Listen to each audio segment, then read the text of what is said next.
cheese on the popcorn. That's the seasoning. That's the seasoning. I was not creative today. I didn't break out the pickle. You forgot the pickle!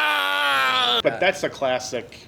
That's just like one of the best flavors. It's like a chocolate rain. Chocolate ice cream. It's just like very standard, but can't go perfect. wrong. Yeah. And also because it's, I'm not trying to do an ad for Trader Joe's right now, but because it's just seasoning and it's not because they did not sign up for a sponsorship from us. No, so there's no free advertisements. So I'm not endorsing the product. I'm just making commentary about how it works.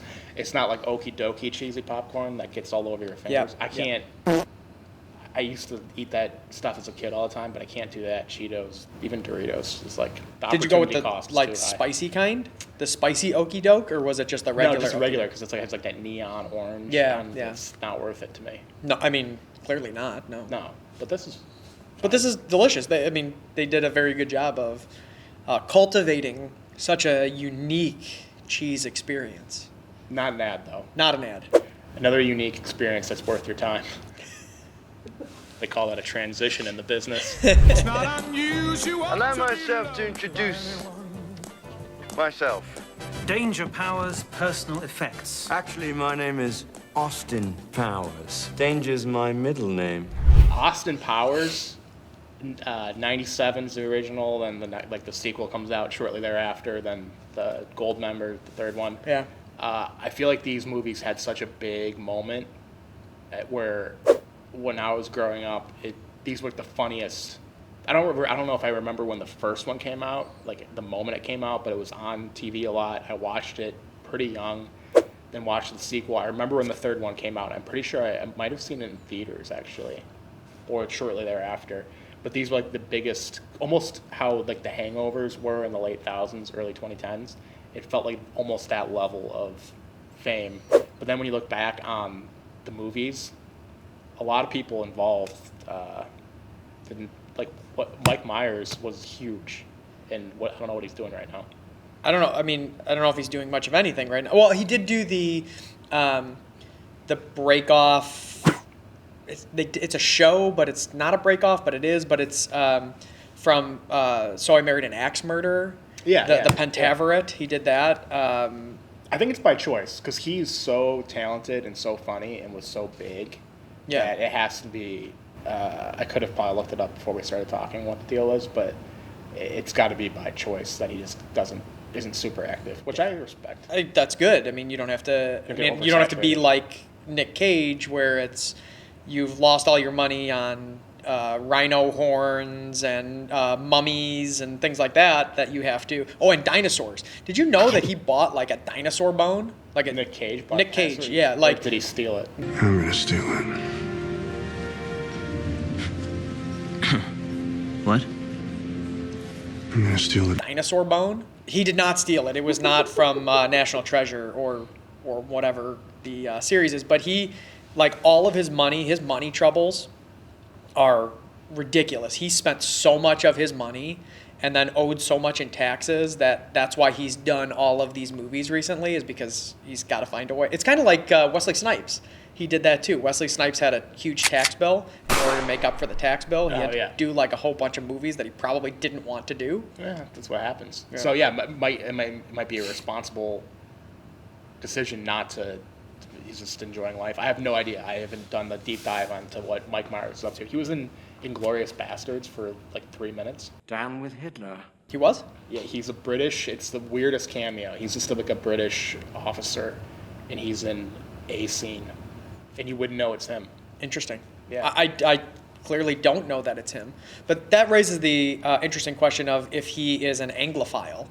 Now it does make sense, right? Being from Canada, being part of the British Empire, so to speak, even though they're their own country. But that's why this whole movie happened, is because he came home one night and was flirting with his wife in an English accent, and she was like, "Yeah, you should do something with that." And so he wrote it down, and it became the script. Do I make you horny, baby?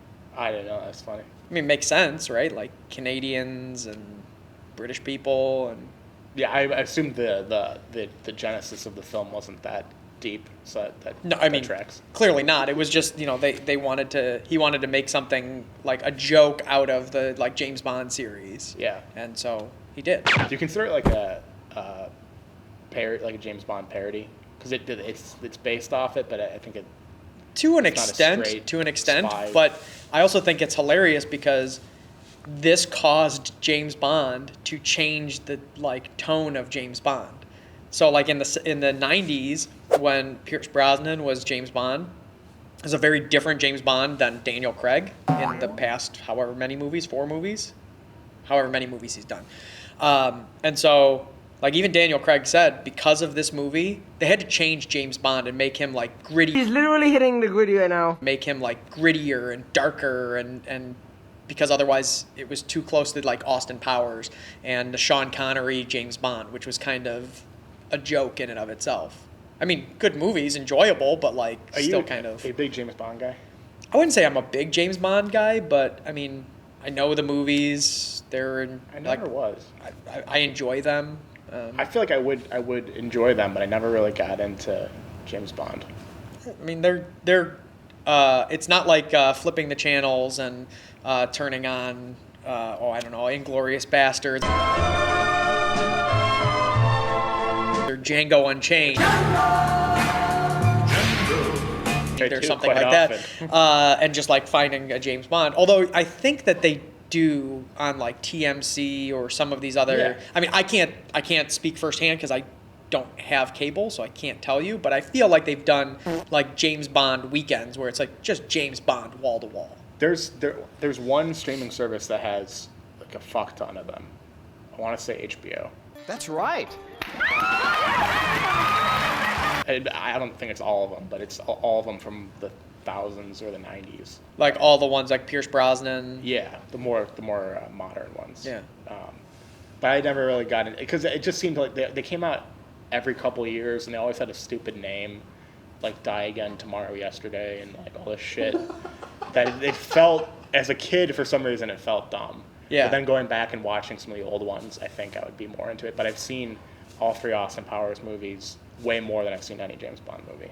Yeah, I mean, I think that goes to a comedy versus, you know, a not drama, but like kind of action movie. Yeah.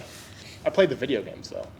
N64? Yeah. Yeah. I didn't even have an N64, but if you knew a kid, because I was a PlayStation boy, but if you knew I had a friend who had an N64, they always had GoldenEye. Oh yeah, of course. I mean, we used to. So this is now high school age for me. We were the coolest. We were so cool, and it was so cool that my now wife, Very nice. who we were dating at the time,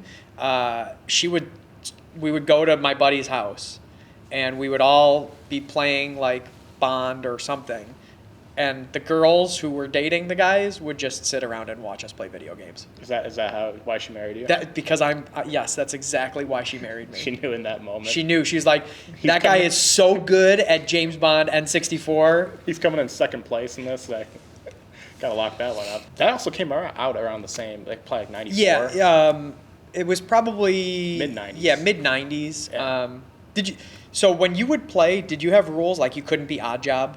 No odd job. Yeah, I think Odd that job came was up like a lot. cheat. Like you couldn't be odd job There's because the aiming. Like Right. odd job is like the little. It's crazy how that game lives on. It's one of those things that is more. I haven't played it in a minute, but if I played it now, it'd be more fun than a lot of current video games. There's a lot of stuff like that where it's not just nostalgia. It's like there are games from '98 that are better than video games now. Yeah, for sure. And I think that it's actually kind of having a little bit of a revival because every so often as I'm like scrolling through TikTok, there's a dude who will play Bond or like other N64 games and stream it. Oh, Twitch. Yeah, like thing, kind of Twitch, but like obviously it's on TikTok. I don't understand but, like, people who watch people play. I don't video know. Games. There's one dude who his whole thing is he's trying to play Mike Tyson's Punch-Out, and he's trying to beat Mike Tyson in one round. So like he's managed to get a whole bunch of people watching him. So like the early like fights go really quickly, and then he gets to Mike Tyson, and then I think he intentionally doesn't beat him in the first round so that he has to restart it, and then everybody like keeps Smart. watching. I saw the untapped market that we need to get into is playing Crash Bandicoot on Twitch for Battletoads? thousands of people. Battletoads. Is that too I old don't know for what you? that is. Battletoads, the NES game. I never played. Do you know what Battletoads are? No. Okay, so it's like Ninja Turtles, but like not. They're toads. Yeah, that sounds like a shittier Ninja Turtles. Um, Battletoads. It was a cartoon. It was a cartoon in the 90s. And it is arguably one of the most impossible video games of all time. Like, it's notorious for being one of the most difficult video games of all time. In particular, one level. I mean, look, there's a the Battletoads. in talking about video games, which is nothing to do with Austin Powers, but I'm going to say one more thing about video games. Video games in the 80s and 90s were like, you actually had to be good to be able to beat the game. And even like thinking about like Mario Brothers, right? You had to leave the video game on because there was no saving. So if you wanted to beat Mario Brothers, you either had to play like literally all day and all weekend, or you had to like just leave it on and walk away, but leave the video game system on, but turn the TV off, which always ended out poorly because I would do that, and then like my parents would like walk by and be like, "Oh, there's a red light." Click. And like I just spent like hours at a time. My friend who lived down the street from me had a Super Nintendo, and I thought it was cool because Super Nintendo was just kind of old now. We were in the PlayStation like Dreamcast era. Yeah. And we were playing a Ninja Turtles game on Super Nintendo, and it was very difficult. And one day we're just like, we're in the zone, we're beating level after level, like we're grinding it out. It's like the best day of our life, right? His little shit sister, who was probably like 4, comes up for no reason and turns it off. There's no saving. You got to go through the whole game at once. Yeah. It still bothers me. That's yeah. But you say it has nothing to do with the movie, but I'm going to bring it back because I have this like weird kind of spectrum-y thing about years. Yeah. We talked about 97 I associate with like playing the video games we just talked about. Yeah. More so PlayStation 1. And this movie, it's all kind of like the frame of reference is all one in my head. Yeah, for sure. I think about because I was, I don't know, kindergarten or something. It's just like all kind of like, actually I was in preschool, but it all blends together in my head as like one, the things that I remember liking when this movie came out. Yeah. We just like randomly, coincidentally went over a bunch of it. Yeah. Yeah, I agree. About this movie though, you kind of touched on it, how it's like, it was so popular at the time. Everybody was so into it at the time.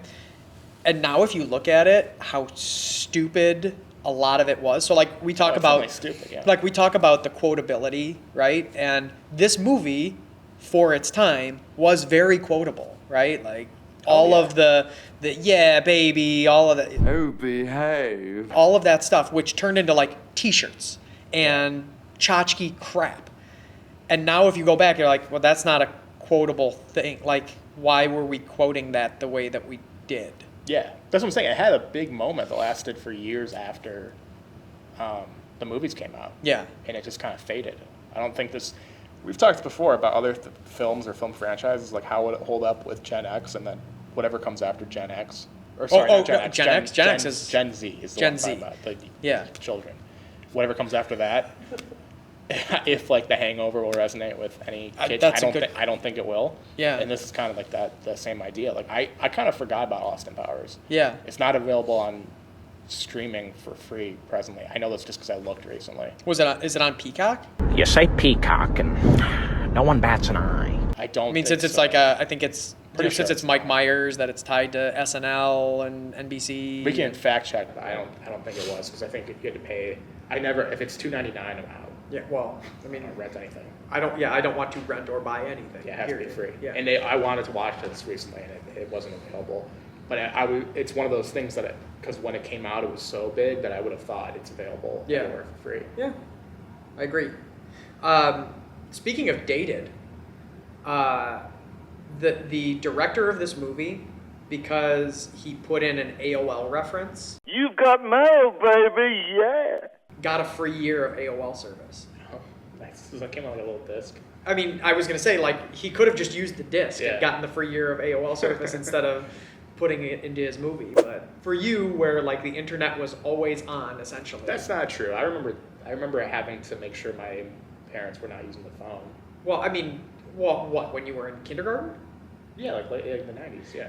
Because like, what were you doing on the internet in kindergarten? This is gonna sound made up, but I would go on like Baseball Reference, look at the stats, play games. Okay. Yeah, my sister taught me how to use the internet when I was like maybe in first grade or something. Okay. I remember the dial-up portion of it.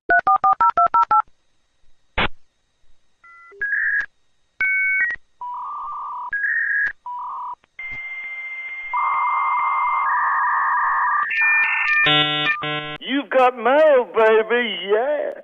And if somebody was on the phone fucking it up. Well, yeah, I mean, that was a big element of it. But, I mean, I feel like maybe by the time that you got to, was your household an AOL household or No, Netscape, I don't remember. Juno? This is one doodle that can't be undid, Holmes Gillett. I keep going. Like, we could just, like, keep rattling off all of the... It was not AOL, I don't think, but I don't remember what it was. Gotcha. Because, I mean, we had AOL.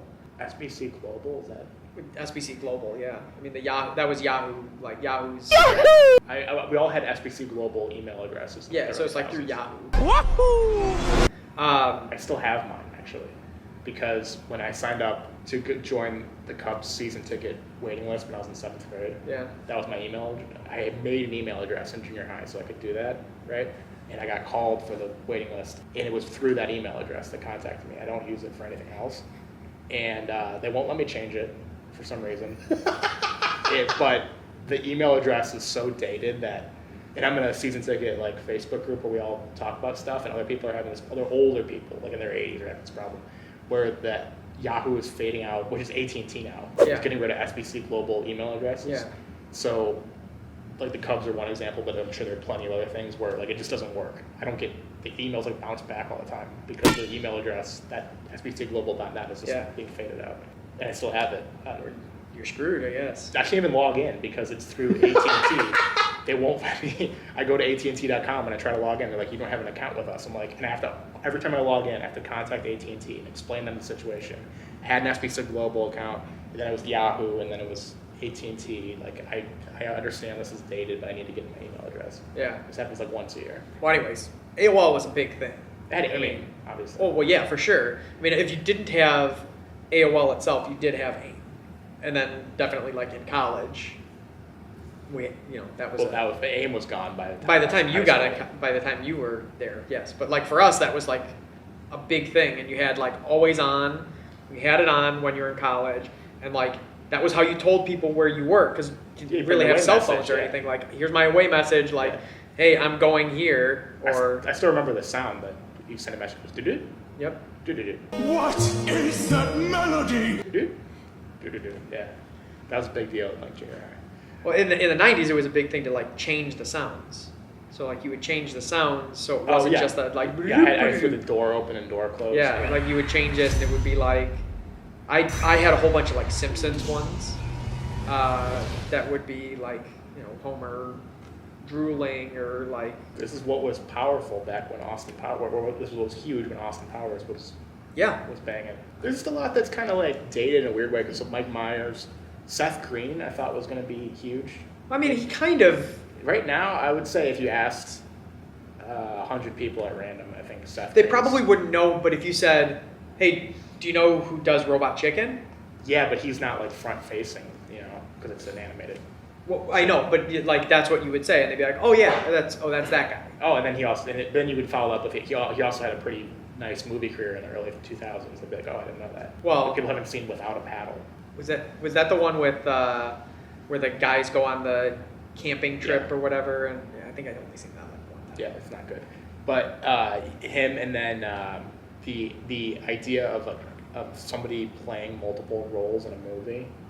I actually wrote that down. I feel like that had a moment too. That was around now because you think about Eddie Murphy with Dr. Dolittle, and then the Clumps, and the playing all the different roles. And for this movie, it almost didn't happen that way. it just happened. It ended up happening this way because Jim Carrey turned down the role of Dr. Evil because he was filming Liar Liar. And so if Jim Carrey plays the role of Dr. Evil, then all of a sudden Mike Myers is just Austin Powers. Interesting. And it's not this multiple role thing, which then in is it the second one with Fat Bastard? Mm-hmm. I got a crap on deck that could choke a donkey. Right, so then he plays Fat Bastard too, right? He's playing multiple roles. Not that that's too far out of practice for him, because in So I Married an Axe Murderer, which we should definitely do, he plays the father and he plays himself. And so like he plays multiple roles because that's kind of one of his shticks. Is impressive, but in hindsight, why was that ever necessary? Just get more people. Yeah, I mean, it wasn't. But I think with this and Dr. Dolittle, and to a much lesser extent, Jack and Jill, it's always like that's that was a joke. No one thinks Jack and Jill was impressive, but the other two movies, people were like, "Oh my God, it's so impressive that Eddie Murphy did that." It's so, and it is. It's very impressive. Yeah. But at the same time, it's like, why couldn't you just hire 5 more people? That makes sense. Maybe he's trying to save on. It's being cheap. Yeah, or it's just he's trying to really build Show himself off. off. Yeah, we talk about sequels a lot, and this movie, which had sequels, is the result of Mike Myers not doing a third Wayne's World. So he didn't do a third Wayne's World because of this movie. I'd be okay if they had done. Like I think the sequels to this aren't bad. They're okay. And I think it's a franchise that you can have sequels to. And I think they're okay, and I think it works because it's all of the movies are different enough that they're standalone almost. You know, like you don't get the backstory of Austin Powers in Goldmember. You know, so you don't really know what his deal was, that he was frozen and unthawed and whatever. But you almost don't need it. Like that can stand alone on its own, as opposed to basically like redoing like Coming to America and then doing Coming to America. Right. It's the same movie. It's not changing anything. Like it is literally the same movie, but it's the kid. Like that's Hollywood's new thing. It's like it's the original was the father, the next one is the kid. And like that's why sequels tend to rub me the wrong way, is because they don't do it where it's like, let's treat this as a standalone movie as part of the series, right? Which in the James Bond universe is that. It's a standalone movie as part of a universe, as opposed to this is a sequel of that movie. That's kind of why I hated, among other reasons, Star Wars 7, 8, 9. It was just kind of like the same. Oh, the new ones, yeah. It's like, let's just do the first 3, but... Yeah, I mean, it was very much fan service, right? Like, for as much as everybody shits on the second trilogy, the 1, 2, and 3, the new movies for me from the 90s, there was a different element of it. Yeah, it's a new story. The movie sucked. Right. There were a bunch of problems with it, but it was not like they were just rehashing the same story, as opposed to in this newer trilogy where they're just rehashing the original. Right. Yeah. Yeah. The Austin Powers sequels, I think, are fine. They all kind of blend together for me too. Like when I was trying to think about this, I was trying to remember what certain jokes were from 1 or 2. And like the radar joke about the dick and penis and whatever, like whatever. 2 all balls, the things 1 were. strike. Yeah. We have reports of an unidentified flying object.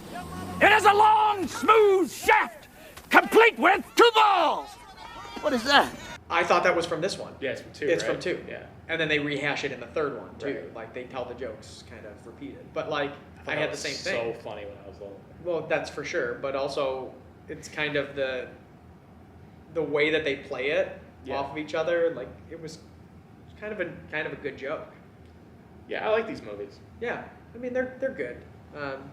One thing I do want to say before we get to the end here is you know the actor that played Random Task. This is my fact that probably nobody knows about. The actor that played Random Task is currently serving life in prison.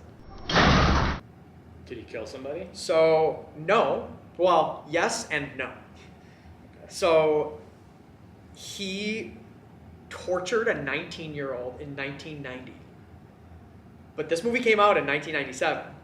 Nobody knew about it until 2008 when DNA evidence caught him. And so then he got a life sentence for torturing this 19-year-old who had the Austin Powers movie on DVD in her home. That's fucked. And when I say yes and no for killing somebody, he did kill his cellmate, so he's serving an additional 27 years. Okay. What's the actor's name? His name was John Sun, I believe. Okay. Jesus. So, That was a fun note to end on. yeah, fun note to end on. Dude tortured a 19-year-old, went to prison, killed somebody, and is serving an additional 27 years. Yikes. All right, well, what's the IMDb score? In keeping with the childish humor, I'm going to go sex. I'm going to go sex number. That was what I was going to do. Double sex, 6'9". 6.6. Wow, that's pretty low. Yeah, I would have expected it to be a little higher. Oh, wow. That's really surprising. The sequels must be bad then, too. Probably. I'm guessing that the sequels are much lower. Oh, but maybe that's why it's not available to watch anywhere. It's not. Maybe it actually sucks and we don't know that. Oh, wait, hold on. Oh, I apologize. Uh-oh. That was a sequel. Oh, boy. This is a new Austin Powers, International Man of Mystery, is 7.0. Okay. That makes more better. sense, yeah. All Makes right. more sense, yeah.